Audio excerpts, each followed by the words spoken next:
Sa loob ng 4 na siglo, ang Valenzuela ay patuloy na umuunlad at nagbabago.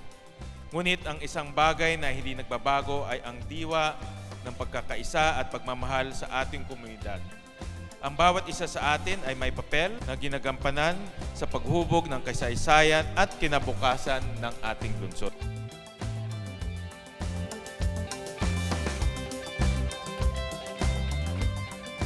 Kaya't mga kababayan, patuloy natin pagmalaki ang ating pinakamamahal na lungsod. Sa bawat tagumpay na ating nakakamit, tayo ay nagpapatunay na ang Valenzuela ay hindi lamang isang lungsod na mayaman sa kasaysayan, kundi isang lungsod na patuloy na umuunlad at nagbabago para sa kinabukasan. Ipagpatuloy din natin ang pagyakap sa diwa ng pamamahalang nakaukit sa puso ng bawat Valenzuelano. Isang pamamahalang malinis at walang anumang bahid ng korupsyon, isang pamamahalang prioridad ang pagbibigay ng epesyenteng serbisyo, isang pamamahalang hindi nagpapahinga sa pagpapaunlad ng ating lokal na ekonomiya. Muli, maligayang anibersaryo sa pagkakatatag ng ating pinakamamahal na lungsod.